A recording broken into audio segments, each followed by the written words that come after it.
Ladies and gentlemen, welcome to the Frontline Club here for this evening's debate. I'm Christopher Cook, and I have the pleasurable, at least I hope it's going to be pleasurable, task of moderating the discussion between us here on the panel and indeed you here in the audience.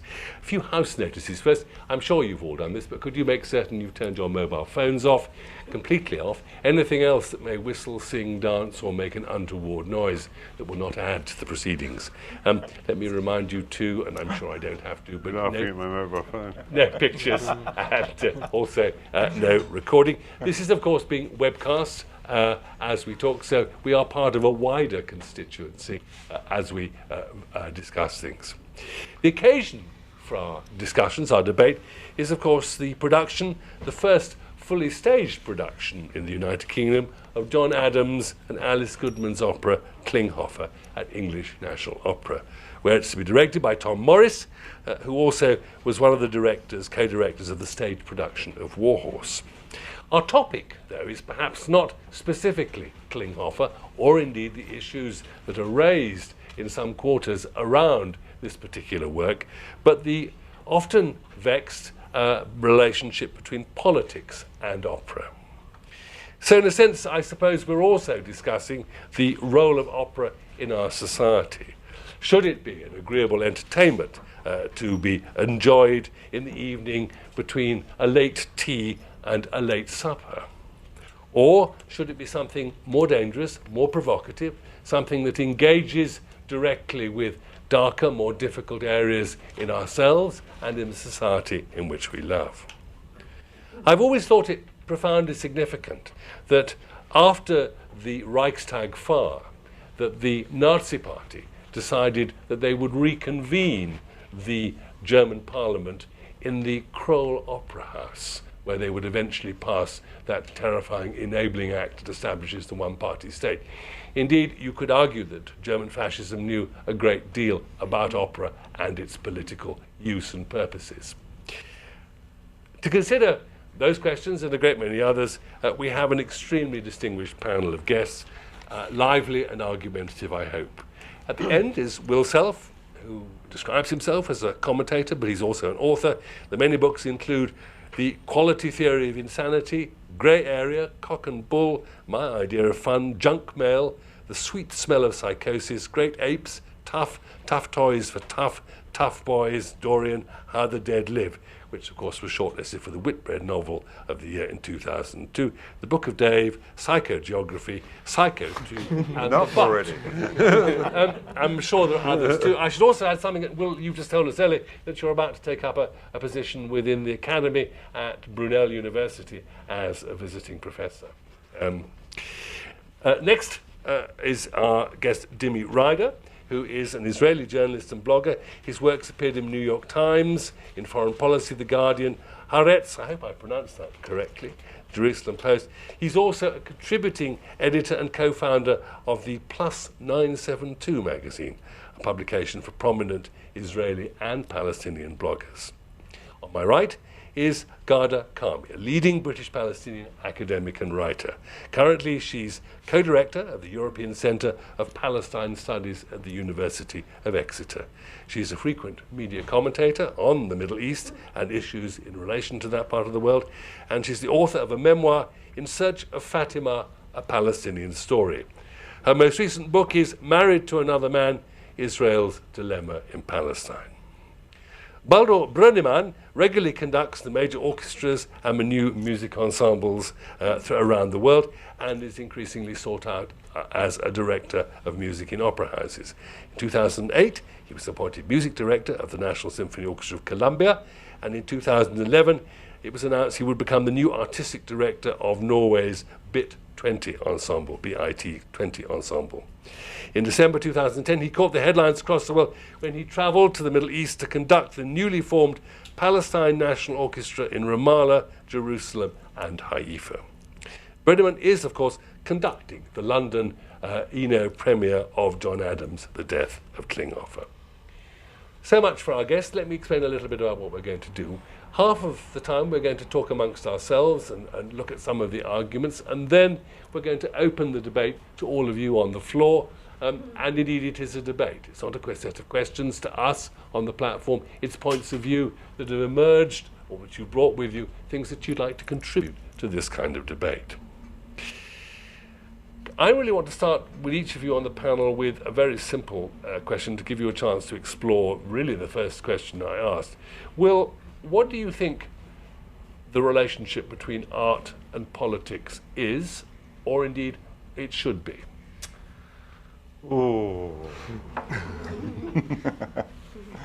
There are no moral or immoral books. There are only good and bad books, I think Oscar Wilde said, or some version of that. And I've always found that a very unsatisfactory reply, a typical Wildean evasion, while seeming to make a very strong statement, actually sliding away behind something. And I think that really, I don't know why I think of Wilde immediately, but I think his posture towards the issue of the relationship between art and politics shows the whole span of the impossibility of going to one pole or the other. In other words, he attempts very strongly to be purely interested in aesthetics, but then, of course, his work becomes more and more intensely, to use your grandmother's footsteps analogy, politics creeps up behind him in all of its kind of multifarious forms. And the aesthetic movement of the 1890s is perhaps the best possible example of the impossibility of keeping politics out of art. On the other side, of course, you have art forms that are perceived by us to be overly didactic. One perhaps thinks of post-war Brecht as the best possible examples of a situation in which, you know, something like Caucasian Chalk Circle, where you're kind of having a kind of Marxist tract fed down your throat. And I think we recoil from that idea, particularly of theoretic politics being bound up in artworks. Then you have a kind of incidental politics, don't you? You know, you can think of operas in particular that have been politically very, very charged because of when they were staged and their production. Puccini ran into all sorts of problems with his operas because of immediate, proximate political concerns, which are perhaps more analogous to the kind of situation that we have with Klinghoffer and have had since it was first put on in 1991. I think when we come to opera, which I suppose in a sense we need to think about, the particular status that opera now has in our culture is of a kind of cultural turbocharger rather than the whole engine. So I think, you know, it feeds back into the engine of our culture very strongly, but it's perceived by very few people, because it's no longer a popular form, as being the whole engine itself. So Klinghoffer becomes interesting in this sense, because what it seems to do is to address all of these at once. It addresses the ideas of the extent to which content should be politicized or non-politicized. I mean, as you said in your introduction, Christopher, a lot of people go to the opera, I think, and actually, I'm one of them quite often. And what we love about opera is, because it's so impossible to suspend disbelief, because the actual mode of operatic presentation is so remote from the forms of art that have high levels of verisimilitude, like film or television. You know, you will find yourself at home watching a bad soap opera and believing that it's real far more than you ever could at the opera. We find that kind of relaxing. You walk into the opera, you think, this really isn't real, and therefore you give up the effort of trying to suspend disbelief. I think that's a modern phenomenon. You know, in the same way that we find it very, very difficult to understand the very, very strong religious beliefs of the past sometimes, particularly in relation to kind of cosmology, I think we find it difficult to understand how earlier opera audiences didn't have a problem with suspension of disbelief. But I think what Klinghoffer draws our attention to again is the extent to which we want to go to the opera to enter, as it were, a fairy tale land that is essentially an ossified art form. That's why we are having to make the effort to suspend disbelief in it. That's why we can let ourselves go. So in that way it introduces this problem. Then you got the problem, for me, of its proximity to direct political events at the moment and the kind of issues that surround that. I think it's interesting looking back over the history of the opera, and I'm looking at some of the material in relation to it, some very good interviews with the librettist Alice Goodman. One question that nobody who seemed to have asked her, though, which I think is the question, I'll just throw this out at this stage because I'm sure it would come up anyway. The question that strikes me is not, is the libretto and QED, the opera as a whole, in some way sympathetic to one side or other of the conflict between the Israelis and the Palestinians, but what is the relationship between the particularity of Klinghoffer's death and the generality of the political question? That's what actually, it seems to me, so upset the family at the time of the original production. And that became the spark that lit people up. And that's a question about the extent to which everybody is implicated in a political question. So at what point did this man's death, in a way, cease to belong to him? Now, what Goodman did say about that was that the family had already cooperated in two TV docu-films about the hijacking of the Achille Lauro and about Klinghoffer's death, and therefore she considered that it was, she didn't actually say it verbatim, but she considered it was open season, in a sense. I think that's a little bit tendentious, actually, as an argument. So that's setting out my stall. I think if there are issues that relate to the case has to be made for saying this man's individual death has ceased to be his property and the property of his family in the way because of these political questions, which then begs the question, is the work sufficiently politicized to allow for that? Okay, I'm sure we're going to come back to that question Yeah. of who controls or who owns this narrative. But to answer your question briefly, of course art is political, all art. How can it not be? Dimi Ryder, the same really question for you. I mean, where do you see the balance between ideas of art and ideas of politics, particularly in a field like opera, which quite clearly people don't necessarily want to be a political activity? Well, I think that no area of life should be outside the remit of the art. And I think that no form of art should be kind of segregated from any particular area. I mean, it's why can we have a political play but not a political opera? I also don't think that an opera or any work of art needs to be directly political or have political content to make a political statement or have a political effect. If you have a poet in a highly politicized society deliberately writing love poems, he is offering resistance. If you have an artist in an occupied country writing a novel about the good life before the occupation, the good life after the occupation will end, he's creating an autonomy into which the occupant or the hegemony cannot venture. I think that, it's very often the function of art to create autonomies. Even art as realistic as photography stops time. It cuts out the moment out of the context. There was a famous photograph of a Palestinian child standing in front of a tank with a stone. Now, which has become a very powerful image of the first Intifada. But I would dare say that what stops the tank is not only the child, but the shutter of the camera. And the replication of this image allows it for not to be just one child who briefly maybe stopped the tank. We don't even know what happened a second later after the picture was taken. But any time a person sees this image, a tank stops in front of a child. So art is very often about creating autonomy. And I think one of the things interesting about Klinghoffer is that in a way it does the opposite. It invades a certain autonomy of a comfort zone. And like Will said, that when we go to the opera, it's so conveniently divorced from reality. We can sink into our own fantasies, our own romantic memories or ideas.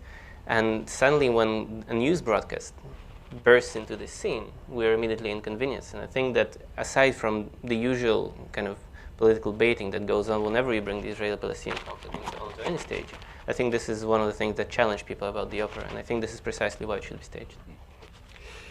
Kami, where do you think the balance between politics and art lies? I mean, there is a suggestion.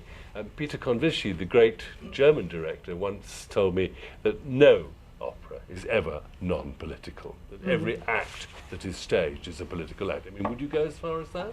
Well, first of all, in general, the relationship between art and politics, I fear there's great unanimity on this panel, so I don't know how interesting that is for the audience. Hopefully they'll all disagree. Maybe we should be stoned before we leave. So, I mean, clearly, art is linked to politics, and I would say more, that actually art is necessary to explain politics to people. I tell you, nowhere is this more relevant than in the Palestinian case, because here we have a story which is usually difficult for people to follow or to understand, where one side of this story, the Israeli side, or the Jewish side, has been very well promoted, very expertly, very professionally, and the Palestinian side suffers from precisely the lack of those things. It doesn't have its articulate spokespeople. Until recently, really, it didn't have many of us. And it doesn't have its clever filmmakers and so on and so forth. And that is, it's so relevant, this question, to precisely this political situation. Now, I mean, you only have to remember and think about the effect of an artistic image. As you said very rightly, for example, the photograph of the little child with the tank is quite iconic, but you have to you only have to think about the way painting, for example, is used to express political. I'm thinking of the wall art in Northern Ireland, which is really extraordinary, or indeed the painting on the separation wall in the Palestinian Israeli territory, where this artist, this mysterious man from Bristol called Banksy, has painted these extraordinary things on the wall. This is more expressive, informs people more than any amount of political analyses and so on, which in my work I come across all the time, and which I suspect many people reading that fall asleep immediately and don't want to hear about the next UN resolution, but rather that this complex story is presented in a way which is comprehensible. That doesn't mean people have to agree with it. At the very least, they can perhaps understand what's going on.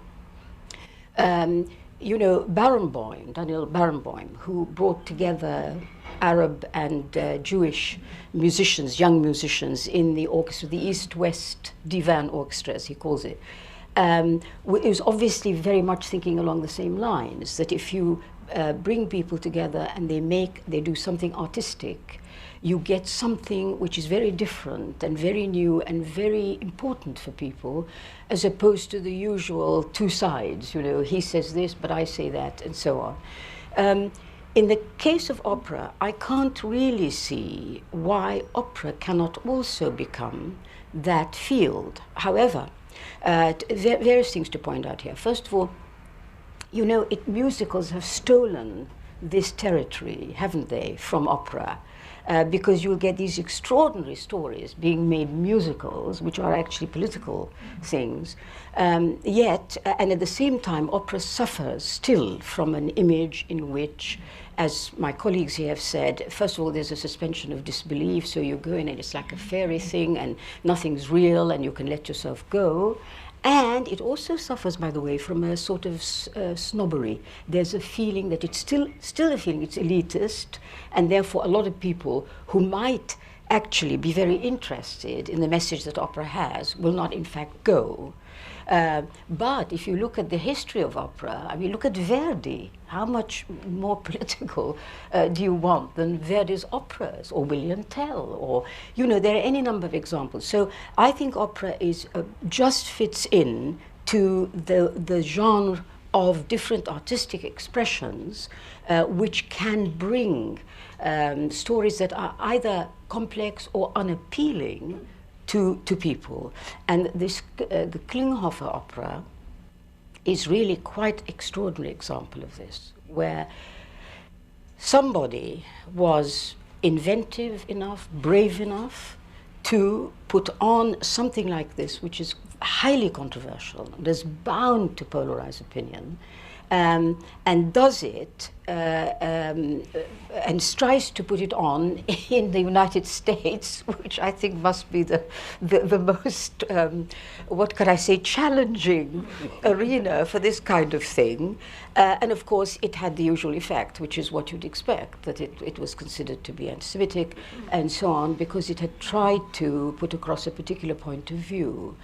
I tell you, concluding, I don't want to go on and on, but I tell you, if anybody needs the service of, or the help of art in helping them with their political life and their political struggle, it is the Palestinian people. Thank you very much. Balder Brunneman, I suppose nobody knows this piece now as well as you do in this room. You've spent a day working on it today, and thank you for coming. And I wonder, as you work increasingly on this piece, but in more general terms, whether you share some of the views about the inevitable political nature of the form that you're working in at the moment of opera. Yeah, I mean, of course, as a musician, I try to take the work as a work, basically. But when I looked at it, I thought, why did this cause such offense in a certain way, you know? But it makes you think, of course, what opera is about, or what it became a little bit. You know, I have a bit of darker view of people going to operas. You know, I think sometimes people go because they want to drink champagne, they want to look at they want to listen to high notes, you know, and look at the stage. If they're lucky. Yes. And I think, you know, it became a little bit like that because it's an expensive art, etc. But you know, this piece does really a little bit, does regain certain things that opera really had. And in the history, you know, it was always quite a, quite a relevant medium. But after the war, people didn't know quite what to do with it, you know, because of course fascism, etc. So there are not many really relevant operas written after the war. So now this most recent generation, in a certain way, John Adams and other people, have found a way of not shying away from opera, but actually trying to be relevant again. And that's a place where opera always was.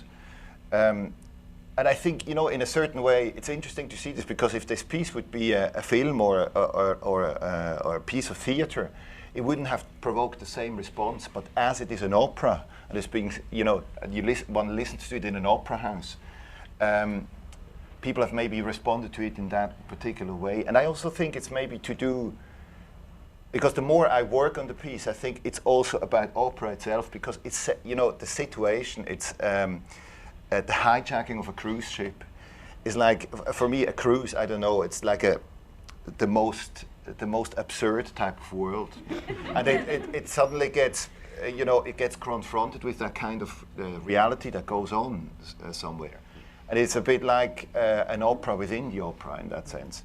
And I think that's why it's, you know, maybe it provoked a bigger response that John Adams or other people would have thought.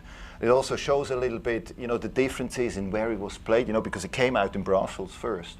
And of course, people didn't really think it was particularly offensive. But of course, then when it came to the States, and it was, you know, in the 90s, etc., the response was really different. So that's really interesting to see. But I'm really glad that we are sort of that we're having these sort of discussions again, because that is where opera really went. I want to come back in a moment to Will's point about Klinghoffer himself and his story. But before we do, this is a very general question that comes out indirectly from what you've just said, Balder, but out of other things you've all said, which is this. Suppose John Adams had written, let's say, a symphony in 3 movements called Klinghoffer. Would we have been so extraordinarily disturbed? In other words, is the weight of the political unrest, in fact, to do with libretto, with words? Yeah. That's my first thought. Do you want to build a bit? Yeah, I'm not sure about that, because what it does really, you know, what opera does as opposed to theatre, it makes it's rubbish at being realistic or at being naturalistic, let's say, because of course people, you know, the way people sing for a start, you know, I mean one has microphones nowadays, you know, and there's of course the technique of you know, the classical technique of singing is a way to make the voice loud for big, you know, for big houses. And also the way of portraying things, of course, is not really a naturalistic, you know, sort of span of time that is being put. But in certain ways, it's more realistic because there is an emotional reality. You know, for example, the music in Klinghoffer doesn't often depict events, but there is things like atmosphere of ocean or of reflectiveness, or there is a depth behind the thought that is being suggested by the music. And this is, of course, much more like reality really is.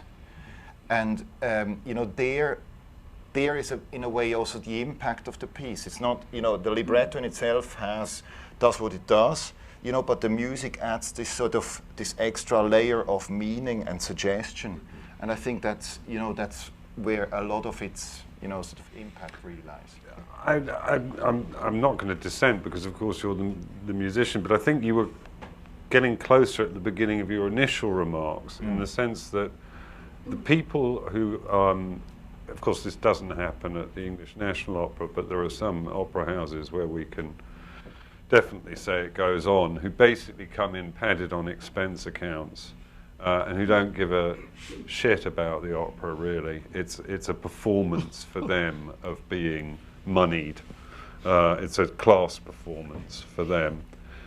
For them, something like Klinghoffer is the equivalent of somebody coming and taking a dump in their champagne, because it is, isn't it? I mean, that, and in it, to the extent that there is a kind of,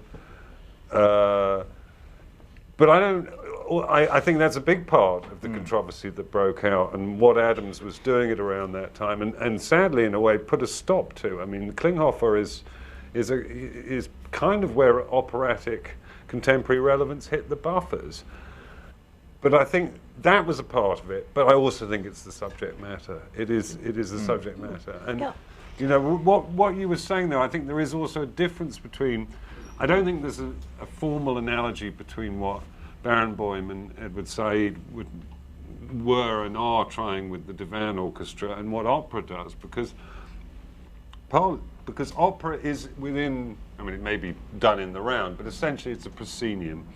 And it is something people come to witness. It's not a participatory art form in any meaningful sense. And therefore it takes on, automatically has the opportunity to take on a canonical form. So when you have a political question that is vexed as the conflict between the Israelis and the Palestinians, and despite my own political position, I'm still fairly uncomfortable with the word Jews being used in that context. Let's say Israelis and Palestinians. You cannot avoid everybody. It's two very powerful electromagnets. You put something in between them. It's very difficult to hold it in the middle. I mean, I think, in fact, from what I know of Alice Goodman's libretto and what I know, that there is a sincere attempt by the creators of this opera to do just that, to actually hold something in the middle. You know, they state again and again in the controversy of the Blown Up that what they're interested in is the particularity of human experience.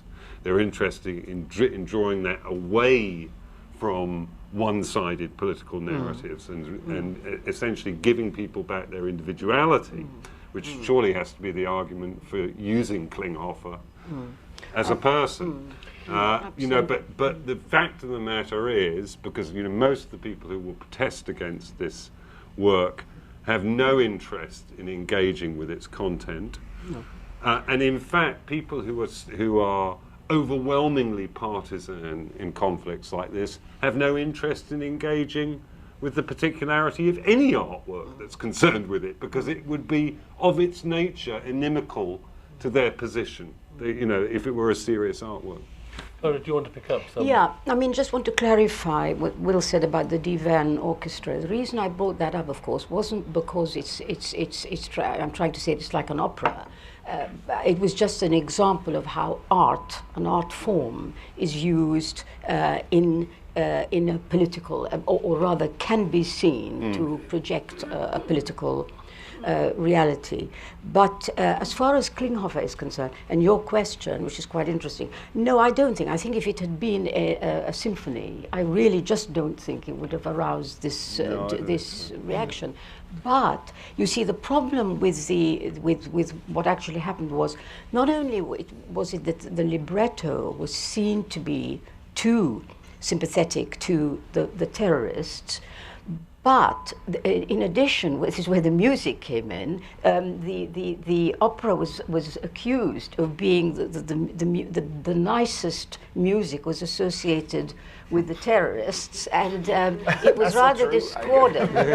This is what people said, and the discordant stuff was when Klinghoffer was saying something. Now, but the problem, of course, was that the people, picking up on what Will's saying, the people who went to this were primed in a way almost to look for either a very sympathetic portrayal of this poor man in the wheelchair, or and a condemnatory portrayal of these terrible terrorists, or something which might offend. They were already charged and on the lookout. So, well, can I say, I think that's one of the really interesting things, and maybe, Dimmy, you have a thought about this. One of the things that occurs to me about the standard repertoire in the opera house, what we now think of as about the, I suppose, 25 operas that rotate round every single opera house, with the possible exception of Mozart and Da Ponte, possible. All of these operas are encouraging us to identify with people who are victims. And they're usually women, of course. We think, just take three at random, Norma, Violetta, Mimi, and so forth. Now, here is an opera that would ask us, within this convention, to think of Klinghoffer as a victim. But of course, he's not seen as a victim in that kind of construction. And I wonder whether that's one of the difficulties. Interesting. It's a frustration of an expectation that we've been lulled into by what has become the repertoire. I think it's not so much that he's not seen as the victim, they're just not the only exclusive 100% victim, and everybody else either passive observers or perpetrators. And I think that that maybe also has to do with the previous question a little bit. I think one of the, right now we have one of the processes that's happening, not just that opera has become kind of, to a degree, frozen in time after the war.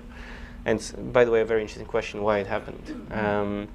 But also that we've moved towards being a more visual and more verbal culture. In that order, we're constantly bombarded with images, then with words, and only then perhaps with sounds. So kind of, it's very difficult to do. It's always been difficult to do verbal analysis of music, because, as Barenboim often says, if you could talk about music, you wouldn't need to play it. What opera does, it takes music and injects it with images. I think that if you had a symphony called Klinghoffer and parts would be subtitled, and the audience would be spoon-fed saying, like, this particular part is the terrorist, et cetera, then critics might have a go. Or maybe not a symphony, maybe something more like the program music of the late 19th century. Well, the other piece I'm thinking of is Adam's piece written out of 7/11. You know, where that's right. Where in a way it might equally have been deeply subject to controversy, but it wasn't. For all sorts of reasons. And it gets a performance in the context of Britain in the proms, and therefore is kind of carefully, in a way, installed within an acceptable musical public arena, I think. Yes, but I mean, it's not a piece that in any sense attempts to give a voice to Al-Qaeda, or, Yeah. The thing is I mean, one of the problems surely with Klinghoffer is that it does two things. It presents juxtaposition. It uses a Greek form of strophe and antistrophe. It uses a juxtaposition between individual characters and the collective of the respective nations, or the respective ethnicities, or the respective, however you want to term them. So it's within this electromagnetic field, this polarity, it sets up two other polarities between the particular, the individual, and the collective. Really tricky, really tricky. How can any, it requires of us as a piece to be individuals and to determinedly abandon the prejudices of where we come from. And that's what people don't like doing. People are inherently social, inherently cultural, and love their social and cultural identities. So a piece that asks the people who are least prepared and feel their social and cultural identity to be most contested to walk away from them is obviously going to be a big problem. Whereas the 9/11, Adams's 9/11 does precisely the opposite. It allows people to identify as much as they want. I think maybe one of the problems here is exactly this interaction between having these two very powerful electromagnets, as you say, and it not being a participatory sphere. That was my point. Because if you can dissect the opera scientifically and allocate so and so lines and so many so much length of music for each side and make it completely balanced. There's no way you can stop the audience from being drawn to one magnet or the other. And because it's not participatory, because they're passive observers, they can't, they don't have any freedom to engage with it beyond listening and choosing a side. And I just wanted to maybe refer to another form of art, which is storytelling, and the way it's being used in post-conflict, well, not really post-conflict, but in processing conflict in Northern Ireland, where people would hear stories of people who were survivors of political violence or perpetrators of political violence, but then they also tell their own stories. They also get the other people to listen to them. They walk into the arena themselves. They don't have to choose a side. I mean, what is interesting about what you're saying, that when you go to West Bank or Israel, the reality of what you really see there is, of course, individual stories. The people tell you their individual stories, and everybody has their history, and that's also, in a way, a little bit the opera is made. Because it's not very dramatic in a sense that it's not, like a continuous narrative that is just composed out. It has sort of big choruses, which are sort of reflective moments. It opens with a chorus of Palestinians, it opens with a Jewish chorus, and then the story is told in the past, so as if people would remember. And I think this is, in a way, also quite close. It's an interesting point of view, because one is so used to looking at this conflict, from reading a headline and forming an opinion and all this. But of course, when you're there, what you get is really a mass of individual stories, and it doesn't really take a position, as it simply lays out the stories of the people who happen to be on that ship in that time. And I think this is really quite interesting, because it's also, the good thing, one of the great things about opera, and I think that's what also why people go to opera, is it's quite long. You sit in the darkness and you listen for 2.5 hours. And I think this is really is a great thing, because how many opinions are formed about, like a quick headline or a news clip or whatever. But there you can't really avoid of just having to listen to people telling their stories, and that's a bit what the piece really does, in a sense. Also, there are no big ensembles. There's one person on stage, or maybe two persons on stage, but that's basically what the piece does. It gives time for all these stories and the thoughts to come out, and not just purely for the events. And I think this is quite interesting about this. And it's also a great thing about opera, an experience that you don't have. You listen to Britney Spears, I mean, it's like something. Don't diss Britney. No, I wanted to say that it'll be very interesting to see what effect staging the opera has in this country now, because one of the things that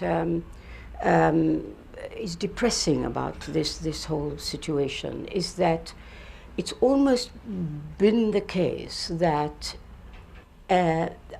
art forms, opera, film, whatever it might be, which does not, about this conflict, which tries to represent this conflict, is immediately subjected to a highly politicized, polarized reaction. So in a way, you're not free actually to watch this opera on its own merits. What is it telling us about human nature?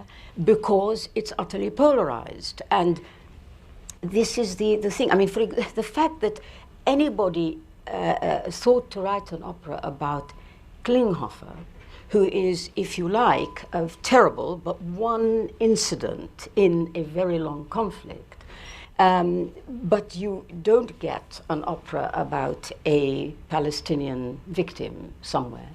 Is not the fault of the librettist or the musician, the composer. It's to do with the way that, I repeat, the way that this whole story is told. So you can, this is what people remember of this incident, this poor old man and being thrown overboard. And the rest of it, what else happened? What else had happened before? I'm talking about the real incident now, not the opera. What had happened before this?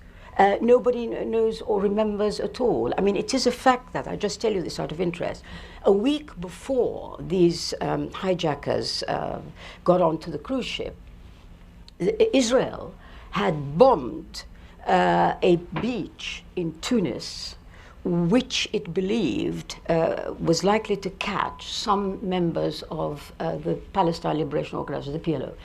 That bombing killed 68 people and wounded 100.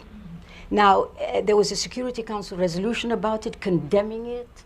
Who remembers that? Who even knows it? Nobody does. But what you do remember, what you have here is, as I say, this Klinghoffer, this iconic story about this one. And that's part of our problem with using art or looking at art in representing politics. Well, it always seems to depend on the... Got it. But had there not been an opera, maybe Klinghoffer would have disappeared into some sense of vestigial memory in the same way that the events on the beach at Tunis have for many people. Well, not really, you know, because in 2003, by the way, the Americans who'd been trying to arrest Abu al-Abbas, the man who was said to be the mastermind of this, and they hounded him. They sought him assiduously, and then they captured him in 2003, and he died actually before any more could happen. But the point was they did this because Klinghoffer had been an American citizen, a US citizen, and so they never ever stopped this pursuit. So the whole story was back again in 2003. No, my point is the story of the Israeli bombing was covered in 1985 when it happened. You never heard about it again. But it isn't. I mean, when you started speaking initially, I mean, I felt that we need to tease out to some extent when we talk about politics and art. Who is the art for? Who is it aimed at? To what extent is it universal? You can say of something like Death of Klinghoffer, well, it's for everybody. You could go and put it on in Ramallah, or you could go and put it on in Haifa, or you could go and put it on in Hartlepool. Or to what extent is art that is in some sense directly political concerned with presenting a narrative in or out of the context in which it exists? And I think, you know, when you again, here you have the problem with Klinghoffer, because this isn't, you know, to use the ghastly phrase, this is an ongoing situation. So it's not like you can say that a politicized artwork is emblematic and can be applied as a universal motif of some kind. This is something that feeds into an existing situation in that way. The place where it attracts controversy is the States, is New York, for obvious political reasons. It's not going to be saving Eno's, I don't think they desire to create controversy, but obviously it's not going to be quite as controversial here in Britain, because Britain is not responsible for giving Israel you know, a $2 trillion tax break or whatever it is every year and supplying arms to them. It's not the same issue. I think we should broaden, and I'm sure there'll be more issues we can bring up, but I think we should broaden it out to everybody here. There is one of those wonderful fabled roving mics that arrives in the audience. It's there at the back. Please, who would like to, as it were, join us now from the audience? Put your hand up and catch my eye. Yes, in the front row. The microphone is on its way to you. And perhaps if you wish to, tell us who you are if you think that's useful. You don't have to. It's difficult to describe oneself in one sentence, but I have a background in literature and art, and I was a curator of a small cultural space in New York. And I'm very interested in the function of art. I think art quite often, even by default, becomes, serves the political and serves the ideological. Because art is dealing with values, even when it doesn't know it does. And when it deals with values, it also deals with... You need to hold the microphone just a little. That's it, lovely. It may also mean that it deals with the denial of values. And I haven't seen the opera, but for me, art has a cathartic function. And this is what I'm expecting to find in that opera. And I understand this opera is going to take us out of our comfort zone, which is one of the things which art quite often does. Shaking our convictions and shifting our identities and trying to demonize the issues, because this political conflict is so demonized in such a caricatural way that nobody can have any clarity about it.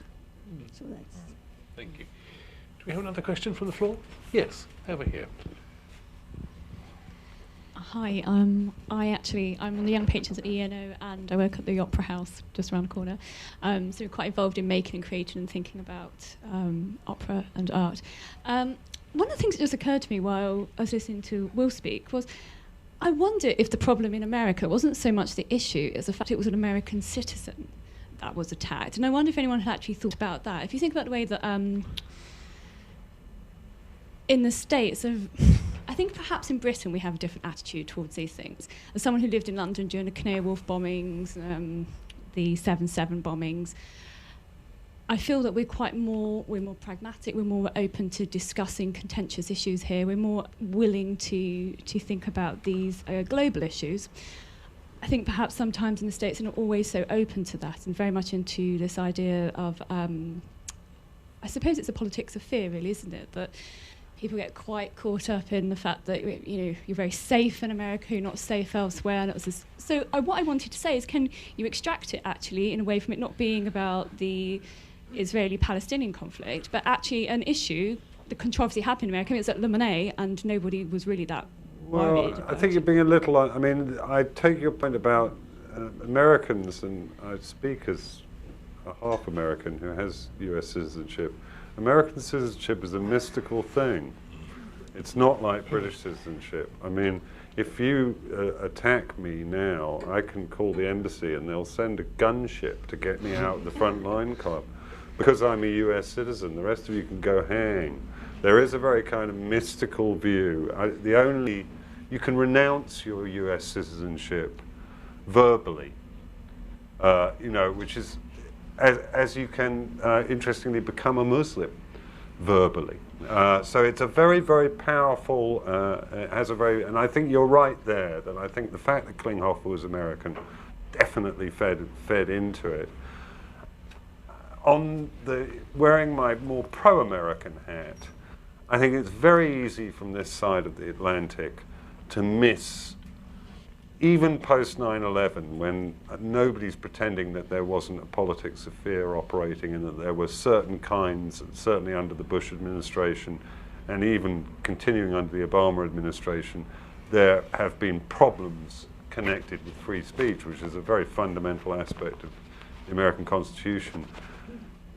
I think from this side of the Atlantic, we don't see the extent to which debate in America is still vigorous, is still, you know, if you look at the Klinghoffer dispute in particular, yes, you know, there were people who said it was an anti-Semitic, there were the usual suspects who said it's an anti-Semitic piece, it's, we're not having this.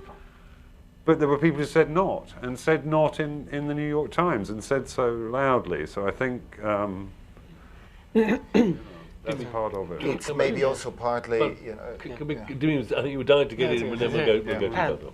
No, just maybe very briefly add into that they often speak about the shared values between Israel and the United States. I think one shared value is the notion of exclusivity, and manifest destiny, you might even say. Yeah, as well. And we saw it most recently in the Israeli context with Gilad Shalit, that everything can go hang, secure strategic considerations can go hang, but we're bringing the soldier back.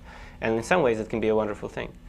But I think that in this case, it wasn't only about the fact that Klinghoffer was an American citizen, although that probably helped people identify with him and identify with the family who was protesting against the peace. But also that Israel has, in some ways, and it's a process that is accelerating now, you can see it very much in the Republican primaries, has ceased to be a foreign policy issue and has become a domestic cultural identity issue in the United States. And it's something that touches very deeply on a complete level, quite divorced from... Actually, Klinghoffer can be seen as the beginning of that process, because here you have a libretto that is written by somebody of American Jewish extraction, Alice Goodman. That never gets you anywhere, of course, with the Zionists. But one of the scenes that was removed from the opera was a scene concerned with neighbors of the Klinghofers, and it was felt that they, and I think Goodman participated in withdrawing this scene.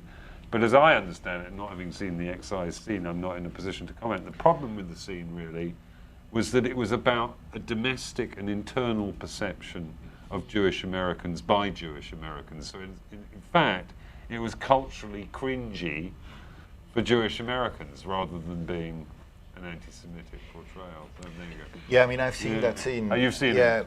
What do you think? It was done with that scene. You know, that scene was composed first, and it was done that way in Brussels. Yeah. And what the scene does is really, it's satirical, you know. Yeah. And so does it sit uneasily with the rest of the piece? It sits a bit uneasily with the subject matter, because of course the core of the piece is really, you know, quite sort of reflective, and that I think it simply sits a bit out of context. And by removing it, you know, John and Alice also realized a little bit that, you know, it doesn't really go either with the subject matter. It was an artistic rather than a political decision. I think so. Yeah. And I think what happened also in the States, of course, is, you know, all these people, they were still there, you know, the family of the Klinghoffer, you know, neighbors, etc. And then, of course, it gets even closer. People were on TV, etc., getting upset about it. And of course, that was really a factor. But I also think there's a time factor there, because last year it has been played in St. Louis, and there was no sort of major controversy about it. But I think Can we get to God? I think you wanted to come back quickly on that immediate point. I just wanted to say, in answer to the questioner, I doubt very much, you know, that the issue of that Klinghoffer was a US citizen was the thing that got people really angry.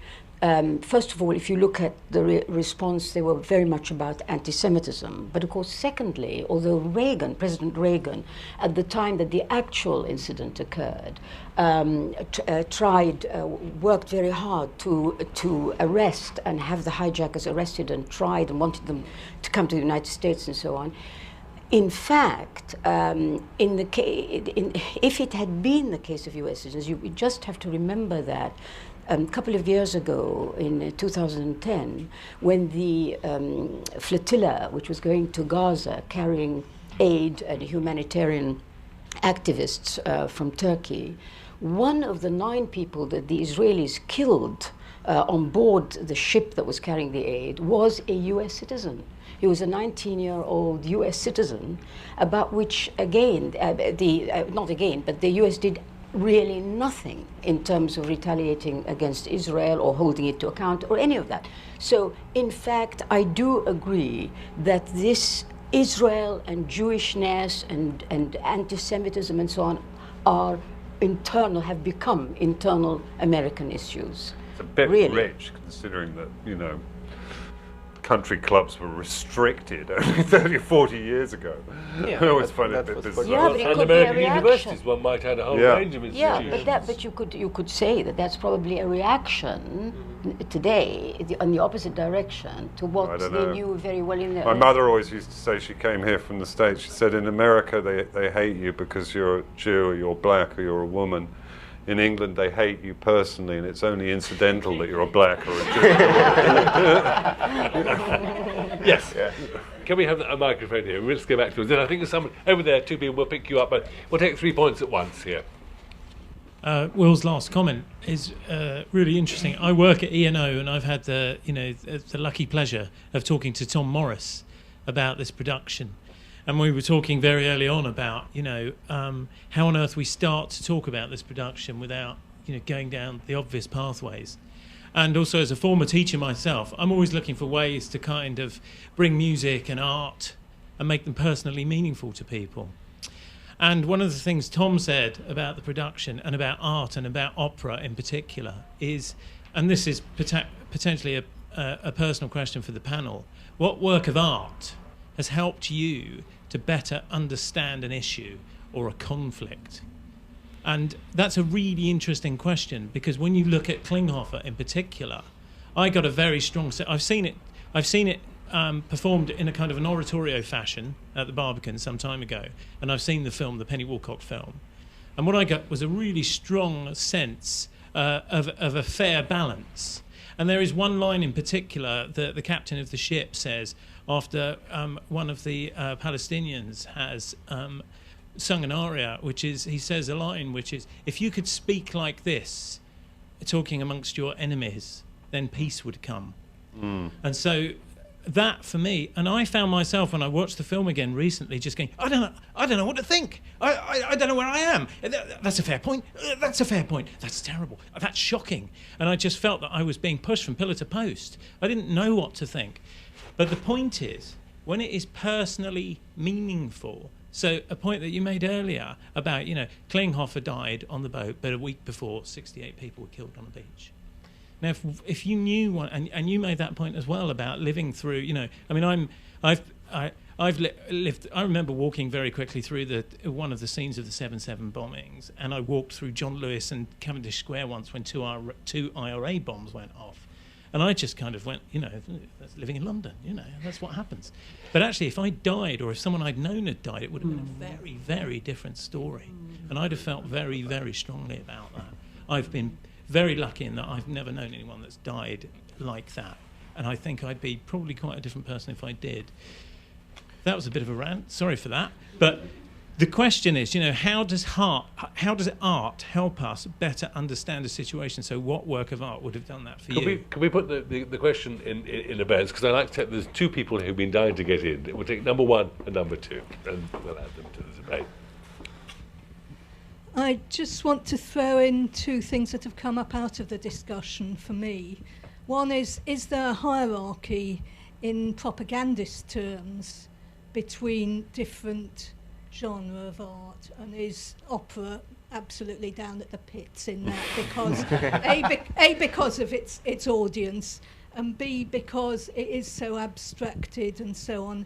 And I mean, how many people who, for instance, enjoy Tosca have the least care about people living in a police state, or whatever that situation, or all the other.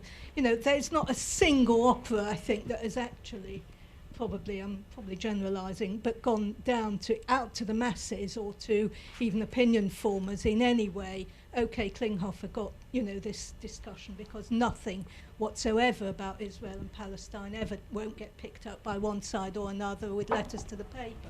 So that's one issue. Is there a hierarchy in terms of what works best? When you're talking about the paintings on the wall, are they 10 times more powerful than anything else? Or you go and see if it's a film, you at least have to gather the audience for it. So, you know, battle songs can rouse people, etc., etc. So that's a whole big thing.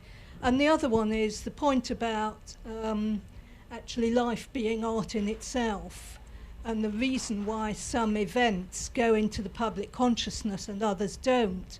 When you say, you know, the man in his wheelchair on the deck, that is human interest writ large as a story, whereas, you know, day after day after day, there's hundreds and hundreds and hundreds of people being bombed to death and starving, and, you know, babies dying in hospitals in Gaza because there's no power, etc., etc., etc. But, you know, a single human interest story. Now that, for the Frontline Club, is quite a big question, really, of what, you know, is there any justice whatsoever in what gets picked up and goes into the public consciousness, either through, you know, publication, people writing about it, or through art.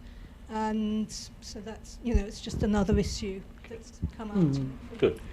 Pass the microphone along, yes. Hello, my name's Emmanuel, and I'm a writer and journalist specialising in the Middle East.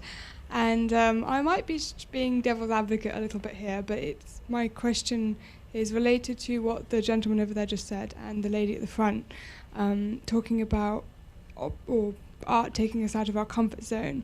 And I suppose my question is, why should it take us out of our comfort zone to see a piece that covers a political issue, and everyone says this about the Death of Klinghoffer, with such even-handedness? Why should that be a problem for us? So I don't know whether that's a question about humanity or about art or about what that says about us politically or socially, that we somehow are uncomfortable with something being fair. Can you forgive me, but this idea that art takes us out of our comfort zone, are you suggesting all of us experience that? No, I think that it was just the question. Or do you think that some people chose to see in Klinghoffer a work that took them out of what they expect their comfort zone to be? That wasn't my words, it was the words of the lady at the front. But I wonder what you meant by it. For me, I think it's because it's had such a controversial reaction that anything that is controversial necessarily takes those people who are reacting out of their comfort zone. So I think, why would we react to it if in some way we didn't find it upsetting or whatever? Do you want to pick up on that? Maybe I have to answer these two, because it's really about, you know, the nature of art and also the nature of opera in your case. Say, you know, like opera's right down sort of the hierarchy at the pits, yes, of artistic meaning. I mean, I have to say, of course, I wouldn't do it if that were the case, but well, I mean, as a counterexample, I mean, it's possible, surely, isn't it, to imagine anti-American riots after a performance of Band and Butterfly? I mean, why not? Disgusting behaviour of this imperialist man effectively submitting a defenceless, very young, virtually paedophile, I mean, the story is based on young Japanese woman, and then abandoning her. Let's burn the embassy. But I mean, Belgium as a state became independent in the 19th century because of an opera performance, because it caused, and this opera is quite forgotten today, but it caused at its time such a stir that people streamed out on the streets, riots started, etc. Well, might add that the opera is about to appear in the other place up the road from here. Do we expect the same to happen again? No, I mean, Tosca was considered inflammatory and couldn't be staged. It wasn't allowed to be. This all happened. I put it to you. I mean, sorry, it's not you were answering, but I've taken over. I just said, you know, it's a bit like Austin Powers. Our comfort zone is huge. Here, it's huge. We're hugely comfortable. So, you know, when people get excited about Klinghoffer, if they haven't got if they haven't got, you know, a relative whose child is dying for lack of medicine in the Gaza Strip, or they haven't got a relative who's in the IDF and who's been shot, or, you know, they haven't got, then how if it's affecting us as a piece, it's because, and this is what I think Goodman said about the libretto that I think is so brilliant, is she said, for me, the piece is about the destructive effects of romantic nationalism. You know, that's what it's really about. You know, and So if the Death of Klinghoffer makes us think about the destructive effect of our romantic nationalism here, then it's starting to work as a universal piece. I suspect it can't really do that because of the nature of it. But you see, I want to pick up really the points that both of you two made, and in a sense you began, which is, and to put it to all of you, which is this. It is true in the 19th century that opera was undeniably a political form. Why does Wagner sit down and start writing The Ring of the Nibelung? Because he wants to write a work that is going to explore the revolutionary possibilities in society as he thinks he now understands them. The work doesn't end up there, but that's how he starts. You know, why do people in Italy chant Viva Verdi? They're shouting Viva Vittorio Emanuele Re d'Italia. In other words, they're identifying themselves with a political revolution. Robert Le Diable invents Belgium to some extent. We could go on with a whole category of these things. It's somehow, in the last, maybe it seems to me, 50 years, we have lost sight of the capacity of opera to connect politically. And here is a work that does it, and we find ourselves turning it into a unique event, but all it's actually doing is taking us back to what the roots of opera were really all about. Yeah, but you see, you've got to remember the effect of the age we're living in, which is an age very dependent on the internet, on television. So it would be very difficult to compete. It's very difficult to compete with the reach and the immediacy of television, even more than screen. I mean, film comes next, but it would be very difficult to imagine that any opera could in fact have the sort of effect that people are getting all the time. Absolutely. I mean, can you think of a book in the last 25 years in the English-speaking world that has been viewed as politically inflammatory? You can't off the top of your head. Yes. In the English-speaking world, politically inflammatory, nobody burned copies of it here or put people on. The fatwa was placed by people in Iran. They did burn it in Birmingham. Yes, they burned it in Birmingham. That's right, in Bradford. No, the point is, if the book had been published hermetically in the English-speaking world, nothing would have happened, and Rushdie would have been wandering around Hampstead. Okay? That's not a good example. You have to do better than that. I think maybe another reason why opera is so far down on the scale of propaganda is that again it can be a very daunting form of art to experience, because you can put down a book, you can change channel on television. When you're locked up in a theater, like you were saying, you're there. No, seriously, I mean, you're there, you can't escape this reality, you can't close your eyes, and it's even more daunting when it's not just words that you can argue with, it's music, it makes you feel something you can't conceptualize in phrase. So you have to, there's a very interesting even struggle going on there. So it's, making people experience that as a popular form, and there are so many easier and lighter and kind of kinder in ways art forms to consume is difficult. And just maybe to also comment on the question about which work of art has made me personally change my opinion about something. I think I only understood the issue of the Palestinian right of return when I've read Steinbeck's Grapes of Wrath. I never understood it before, and even though I myself am an immigrant, and our family I don't think stayed put for any more than a generation and a half, I never really understood the Palestinian issue until I read this particular book about American refugees. We might come back to the other three of you anyway, but let's return to the audience. Other issues, points people would like to raise? Yes, the microphone is coming towards you. Do we have other people too who'd like to raise points? Because we might take two or three at once. Okay, in front afterwards. Hi. I just sort of like to dispute the fact that we're saying, over the past 50 years, opera has got increasingly less political. And obviously in comparison to an opera like Klinghoffer, it's not much at all. But I went to see Cozy the other day with my mother at the other place, and cue sort of hour-long debate about whether it was a feminist opera or an anti-feminist opera. And I picked up really on something you said earlier about how sort of the operas that you generally see a lot these days and how they're about female victims, and I thought, well, that's interesting. I think that's because we feel very comfortable with female victims as opposed to male victims. And I think there's sort of a lot of political stuff going on there, particularly in relation to women. But I wonder what any of you might think about that. Obviously, in comparison to Klinghoffer and the Palestine-Israel conflict, that's not a lot. But I think if you want to put the thought in, then of course there's sort of lots of political things going on with almost every operatic or indeed artistic experience you can have, which takes us right back to the beginning, your very first question to Will. So, yeah. In front, would you like to take the microphone? I was thinking a little bit about the medium is the message, and maybe we don't have to go to the opera. Just the fact that the story has been turned into an opera is the message in itself. And why did a man who is in command of such a powerful medium choose this particular story? A question at the back we'll take, and then we'll take one over there. Two observations. One is that there are art forms that have been very, very successful with political messages, and the most obvious is popular music or rock music. And the second is that you get the feeling that John Adams, in order to write a work that grabs the audience and creates a controversy, had to use a character like Klinghoffer, especially as John Adams is an American and he's going to premiere his work in the United States.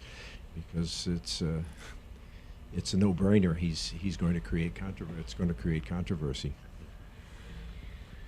In the front row.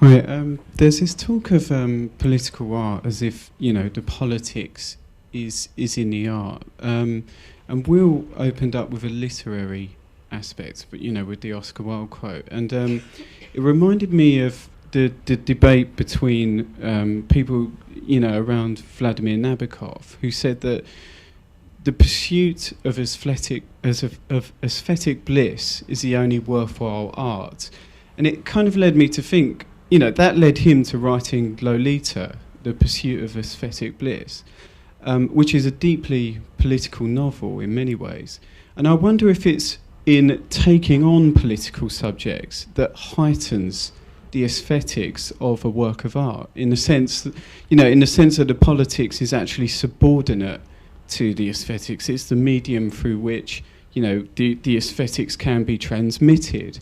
And therefore, it's not as if the politics is the content of the art, but the actual medium itself, which I guess ties in with the point made over there.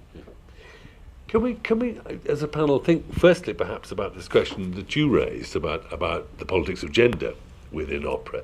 Is there an equivalence between what is quite clearly at the heart of one way of reading opera, which is the way in which women are represented, not only in Cosi but in virtually every opera?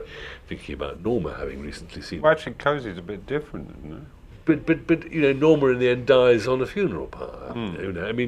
Tosca jumps off a battle. But the women in Cosi are, relatively speaking, empowered. That's the point, isn't it? Isn't that?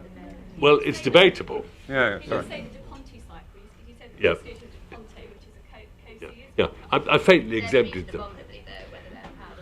That's also in alignment with the evolution of psychology as well. And when you look at that in the 20th century, it changes. But I just wonder whether you felt there was an equivalence between the politics of gender and the kind of political issues that Klinghoffer engages with, and which, in a sense, we've been discussing, which are, if you like, the notion of the broad public rather than the personal, to use that time-honoured, rather unfair binary opposition that we all trot out.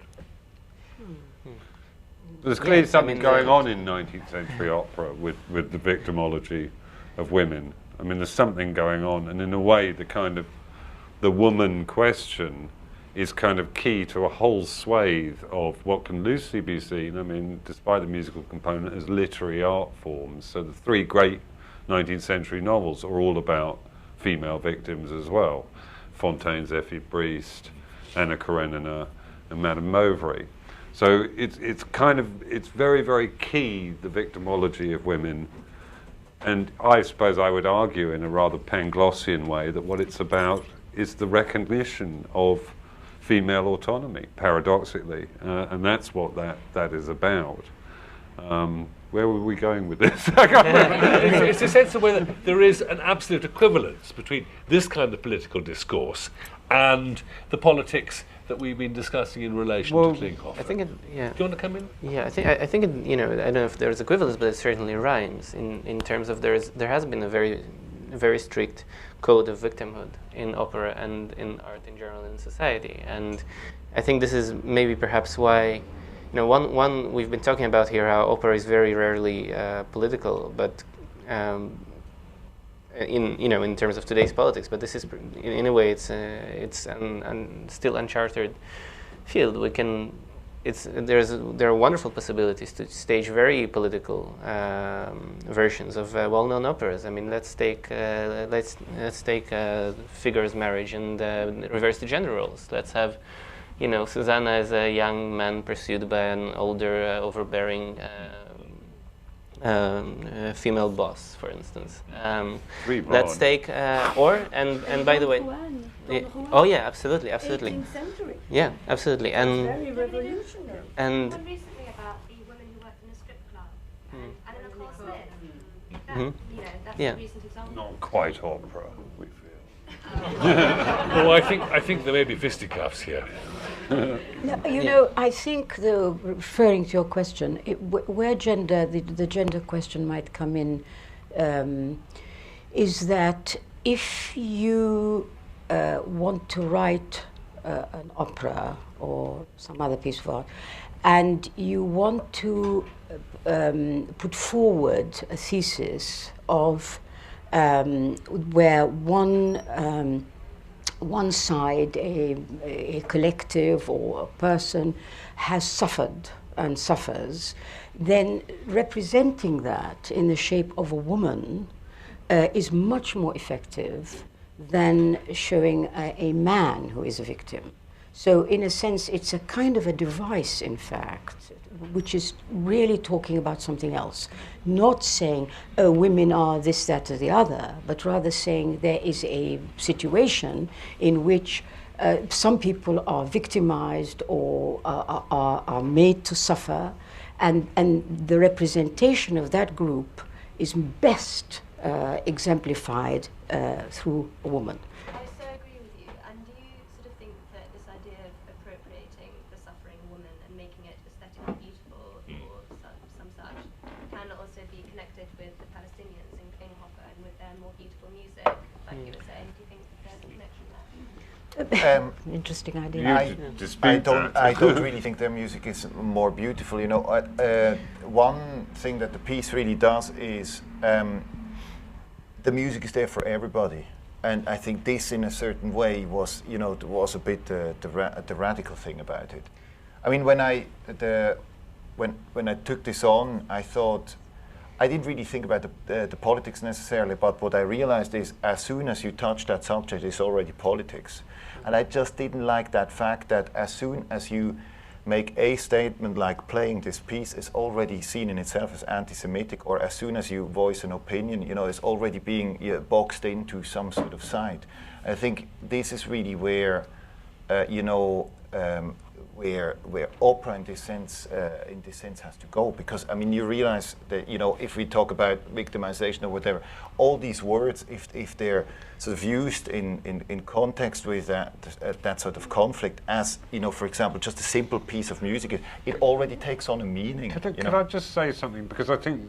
Quick, because I think Dimi wants to come back on that. All right, right then. Okay, but we'll come back to it. Okay, very quickly. I think that one of the interesting things about this particular opera, it challenges, in a way, a very gentle challenge, I think, but still a challenge to the whole structure of an opera and victimhood, because you usually have like these two opposing pyramids. You have the climax building up, and all of the weight of the opera coming down to one tragic character and crushing him, and here suddenly you have all that, but you also have another structure next to it, the chorus of the Palestinians, and this is unsettling, not just in terms of the conflict, but suddenly the victimhood is not again completely 100% exclusive.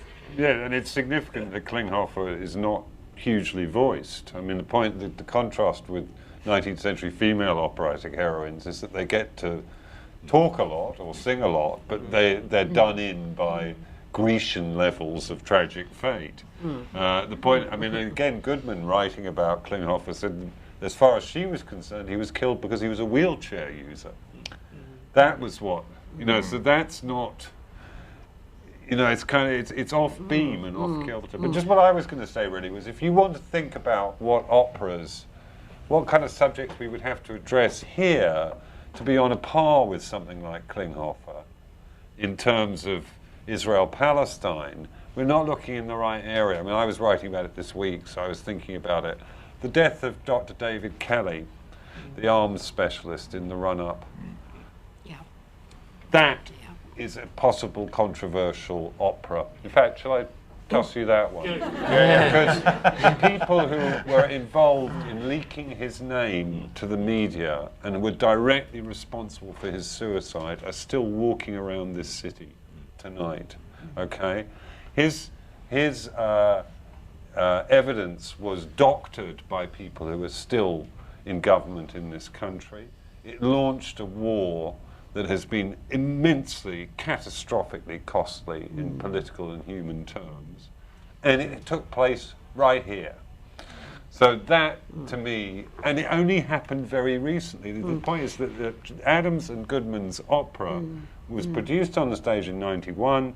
The hijacking of the Achille Lauro was in 1985. Six years. That's right. And So by the way, David Kelly's a very interesting idea. And of course, did David Kelly, in fact, commit suicide? Well, Because there's a question mark about that. Let's not go there. But I think what that raises is a really very interesting. Until the opera. I did.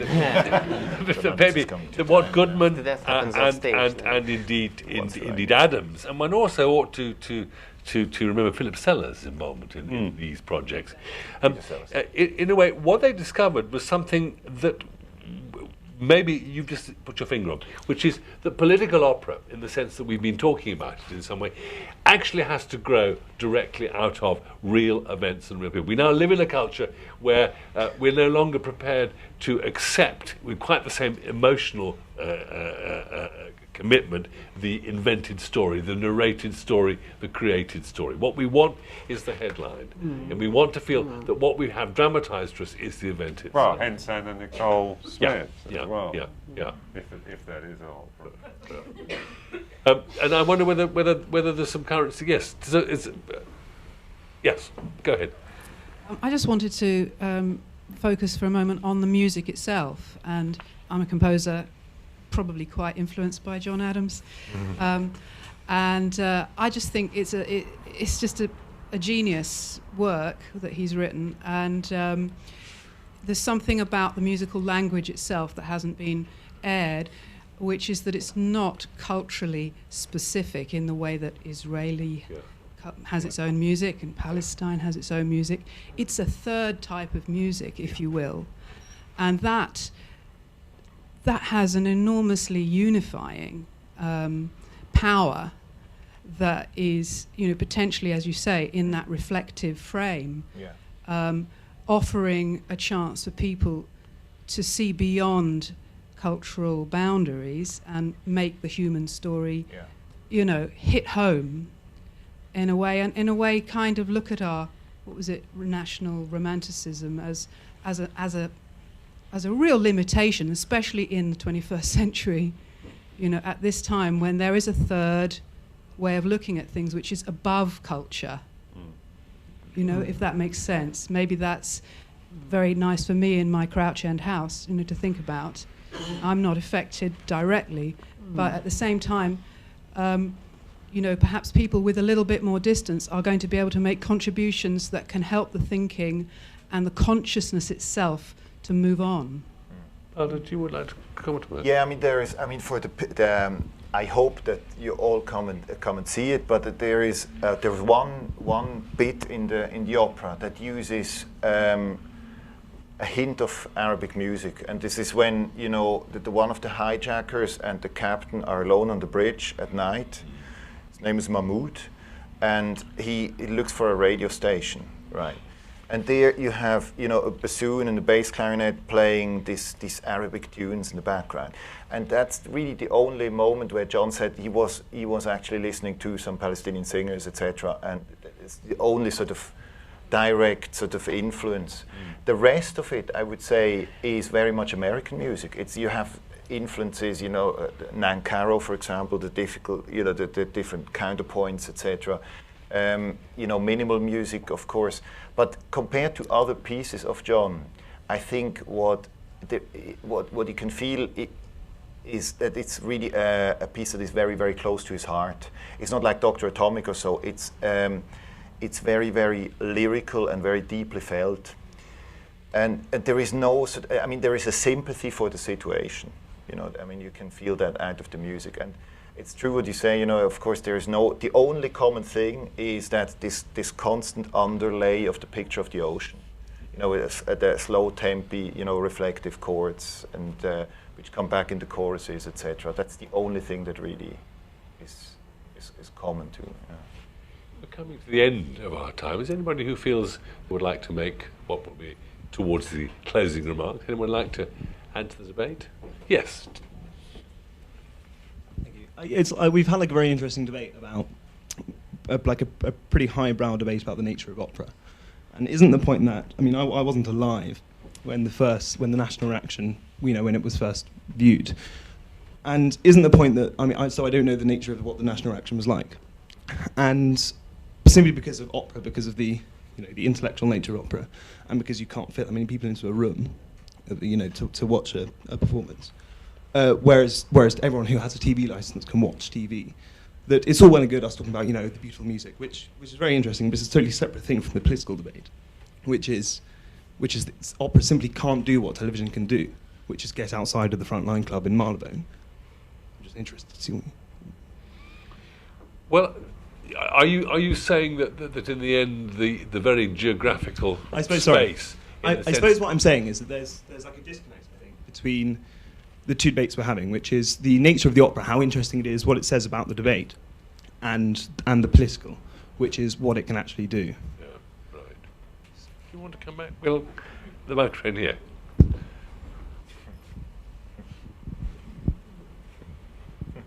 We could make people go to the opera. I just want to add to that point without being too disparaging. I'm someone as well, perhaps from a generation that doesn't go to the opera. And honestly, I haven't seen an opera for years and have no desire to go and see an opera, however beautiful. Can't be that many years because you're too young. Well, I don't know how young I am, actually. But anyway, the point is, I think this whole debate about art and politics surely only becomes relevant when the art form is accessible and when people can receive the message. And if it's still very rarefied and very few people actually ever see it, that it all becomes a bit less relevant. That's what you're saying, isn't it? It's the same point. I just didn't want to be too disparaging about it. Yeah. Let's take 8:30. They get excited. One and then two, and then we'll come back to it. It makes me wonder.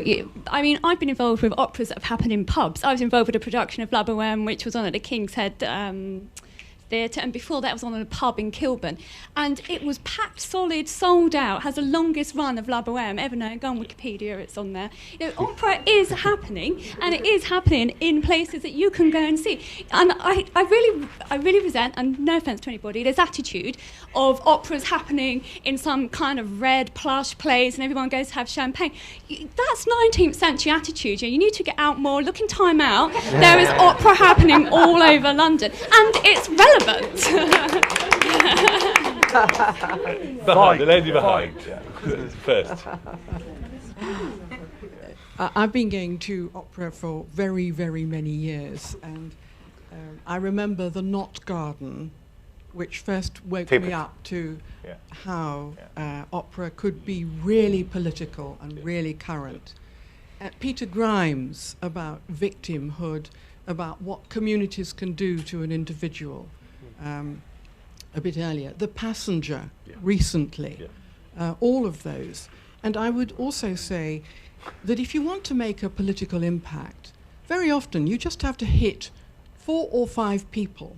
If they're in the right place, thinking the right thing, then you can do an enormous amount. But I do agree that use of the internet can get to many more people. But I would also say, do go to the opera. You'll be taken right out of yourself. But while the microphone's going back, because I think you want to come back, one might remind ourselves that the audiences, interestingly, for opera in cinema have been spectacular. I mean, someone was telling me the audiences who turned up to watch Goethe Dämmerung from the Met, and I can't remember what the point of comparison was, but it was something like more people saw Goethe Dämmerung than have seen it in the whole of the 20th century or something absurd. Anyway, sorry, you wanted to come back? I mean, there's the National Theatre Live, which is the National Theatre show every play at the National in hundreds of cinemas around the country, and more people in one night of that see it than do for the entire run of Hamlet at the National. Which is brilliant, which is good. And I don't think anyone, I mean, what you were saying about various operas, which I don't know what they mean or what the names are, being political, no one denies that opera is great and political and interesting. But it exists in that realm. And what we need to do, what I mean, you would argue to do, I argue we should do, with all art, theatre, opera, is to break out of that sphere. And so I'm not saying that... Well, I mean, maybe the nature of opera is that you can't, because it is hard to understand for most people, and there is an intellectual elitist thing. Because I think this is actually a secondary debate to came here. Fine, yes. It's the one we should have had, clearly. Yeah, absolutely. Can I just address that? I think it's really interesting. I think it boils down to the creators and what their intention is. So, for example, when you look at the political theatre of Shaw knew when he wrote things like Mrs. Warren's Profession and Widowers' Houses, he knew who was listening, he knew who was sitting there, and he knew what he wanted to say to them.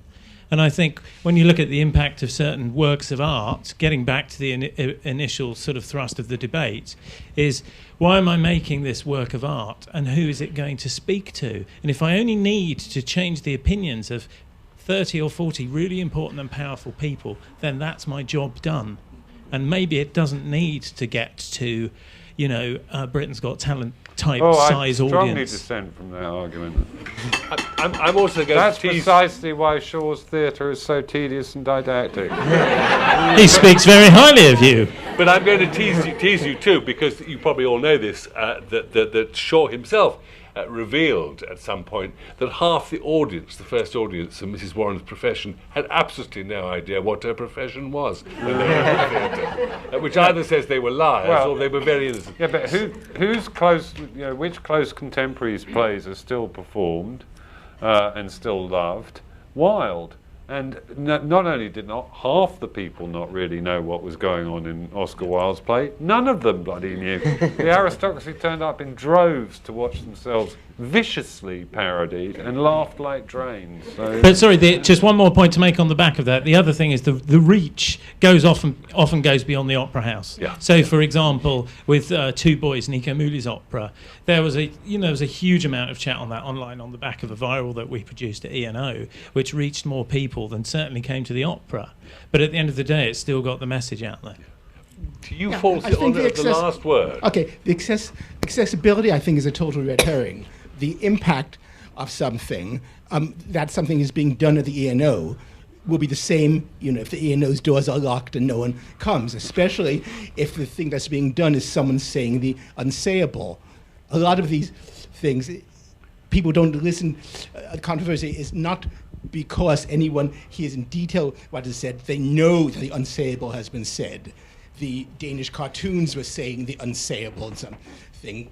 Klinghoffer is definitely saying what is the unsayable, at least it's unsayable in America, it's sayable here. And part, I think, of the impact of Klinghoffer is also that it was saying the unsayable and who was saying it. Not so much that Klinghoffer was a victim, but that Adams and Goodmans were Americans, so apostates and traitors to some cause or Thank you very much indeed. There's a sort of great tradition in which whoever is in the chair is supposed to try to pull together threads at the end. I'm not even going to begin to try. What I do think is there's been a kind of fantastic sense of discussion and debate, and I'm delighted to have been part of something where seriousness mattered, which is a rare thing perhaps sometimes in our times.